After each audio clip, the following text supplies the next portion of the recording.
Today on the Philly Talk podcast, Jordan Davis talks about what he improved on most this offseason from watching guys like Aaron Donald and Chris Jones film. Nolan Smith is back at practice after nearly missing 2 whole weeks.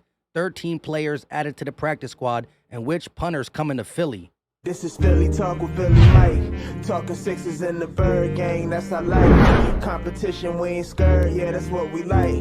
Win or lose, you know we showing up and we gon' fight.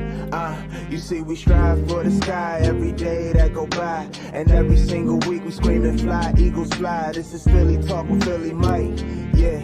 This is Philly Talk with Philly Mike, yeah. What is going on, everybody? I go by Philly Mike, and this is the Philly Talk podcast, and today we got a lot to get into. But before we do that, Eagle Nation, can I ask y'all for a favor? Help your boy out. Hit that like, subscribe if you are new, and ding the bell. That way you're notified when we drop these videos, put out YouTube shorts, or go live. Let's start with the practice squad. We added 13 players, a lot of familiar faces. Devin Allen, Brenton Covey, Mekhi Garner, Julian Good-Jones, Teron Jackson, Kyron Johnson, Tristan McCullen, Joseph Ngata, Brady Russell, Aaron Sipos, Brett Toth, Ben Van Summeren, and Greg Ward Jr.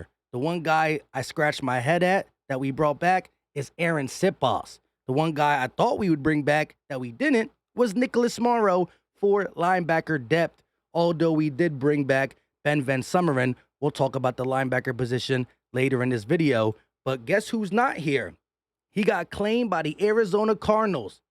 Kevon Wallace is back with Jonathan Gannon on Arizona's practice squad. Good luck with that.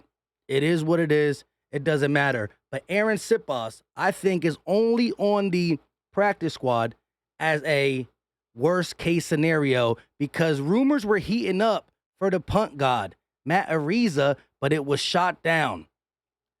Matt Araiza will not be getting a tryout for the Eagles punting position per Derek Gunn on Jacob Media Sports. Now, I don't know if he just feels like the Eagles wouldn't give this guy a try, or if he's saying he talked to somebody in the Eagles organization and they're not going to give this guy a try. Some of y'all said there's video evidence of his innocence. I don't know the situation. My stance is this. If he's guilty, nah. If he's not proven innocent, nah. But if he's innocent, why not give him a second chance? We gave the gambler a second chance who can't play until 2024. Now, I don't know all the situation, all the politics around it. So I'm not saying he's guilty or innocent. But I don't know if this is coming from D. Gunn understanding of the organization and making an educational guess, or if he's saying he talked to somebody. But if he's not going to be available for the Eagles, the guy that we need to go talk to is Braden Mann. Thomas R. Peterson said punting rankings in 2022 out of 34 eligible punters. Braden Mann, who is now released from the Steelers, 4th. Aaron Sipos, 33. That means Howie Roseman needs to get on the phone right now. He can't sign him today. You can only claim him, which won't be cleared until tomorrow around 12. Just like Kevon Wallace wasn't cleared for the Arizona Cardinals to claim him until today around 12, 1 o'clock, we can't do the same. But the Eagles had interest in Braden Mann in 2021 or 2020, didn't get him. Now's the opportunity. Keep Sipos, please don't be our punter, on the practice squad for a worst case scenario. But I'm telling you, you got to go out and get a punter. If the D gun is true, the D gun message is true, can't get a Matt Araiza, go get Braden Mann. Now, to Jordan Davis, listen what he said here. He, Nakobe Dean, Lane Johnson, Jordan Mailata, they all spoke today. But Jordan Davis was asked, if there's one thing you think you improved on this offseason from last year, what is it? He said, hand placement, hand fighting at the line of scrimmage, which is important for a D lineman. But listen who he said he's been watching. We've been watching Aaron Donald, Chris Jones. That's like the main two guys that stuck out. And, not saying that they're 100% all the time, but, when they are, you can really feel it. And I think that's just something that, you can look up any great D tackle or defensive lineman. But those were really two that stuck out, and that's one, two that I hone in on. If there's two guys you should be learning about hand fighting, it's from guys like Chris Jones, Aaron Donald. Again, Jordan Davis, he got the physicality, he got the size, he got the footwork, the hand fighting, the swim move. All that could be added to his game. And we heard reports that he's been getting more pressure on the quarterback during this whole training camp and preseason. And going against guys like Landon Dickerson all the time is going to help you. Landon won this rep, but it's good to see iron sharpen iron, and Jordan Davis is making the most out of it. And you can tell in his voice that he knows he's expected to go out there and perform, especially when all the hype is next to Jalen Carter for the right reasons. Speaking of Jalen Carter, he's been quiet for a while, but the D-line in general looks legit. I'm talking 13 deep. We kept 7 interior defensive linemen and 6 pass rushers. You will see Nolan Smith coming up. It's good to see him back at practice. But the initial 4 and 4, the top 4 D linemen inside and on the outside is ridiculous. You're talking about Milton Williams and Jalen Carter as rotation pieces, possibly to Jordan Davis and Fletch. You're talking Brandon Graham and Nolan Smith as rotation pieces to Hassan Reddick and Josh Sweat.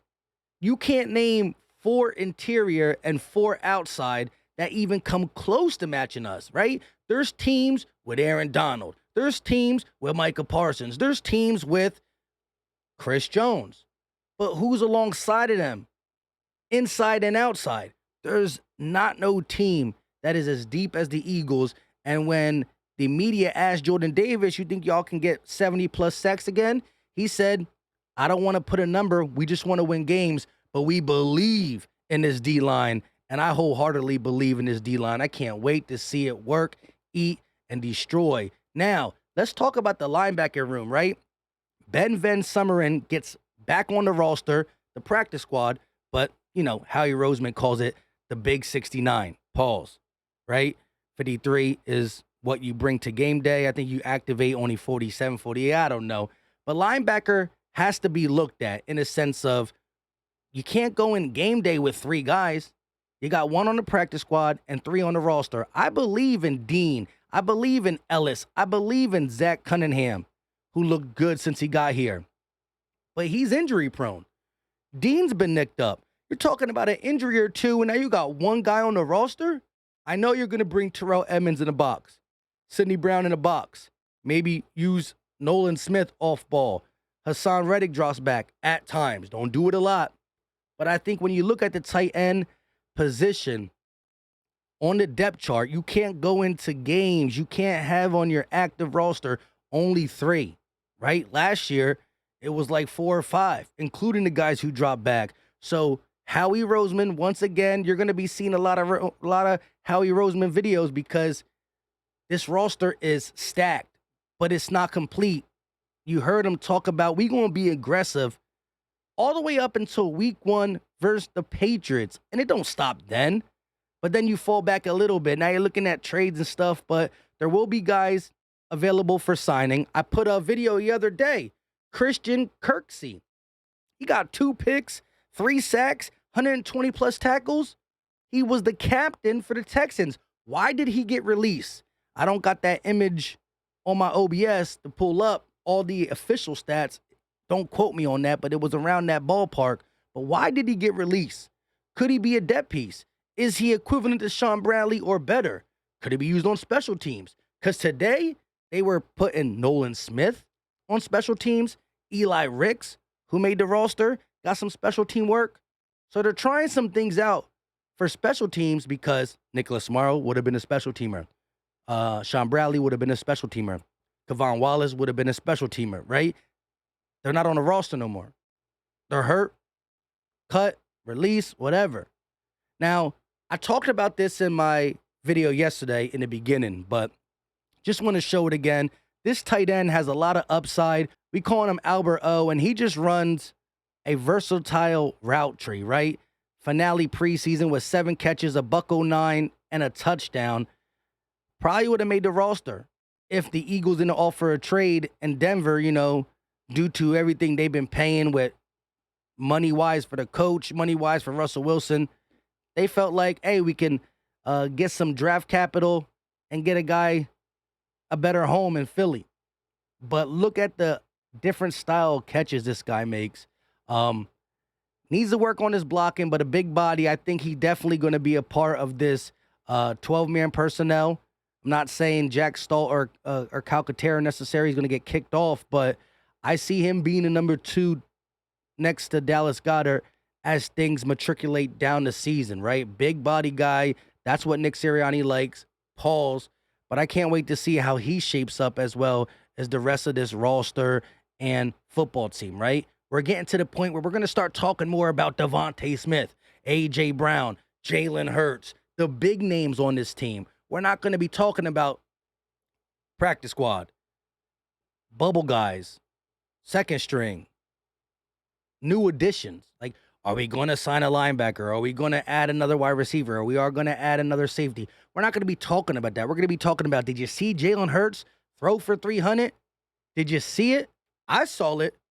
Did you see it? So I can't wait to get to that point. 11 days to the season. Speaking of A.J. Brown, let me know your thoughts in the comment section. Drop the muscle emoji if you got nothing to say. Philly strong. Appreciate the love and support. Go get your This Is Just the Beginning Air Hurts tee.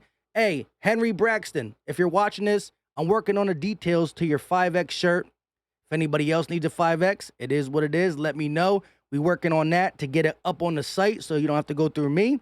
Because I think we only got 3X as the biggest. But y'all been copping them. It might turn into limited edition. By the season start, we might not be dropping any more Air Hurts. I got to figure some stuff out. Link in the description and the pinned comment section. Drop your comments. Until next time, you know what time it is. We out.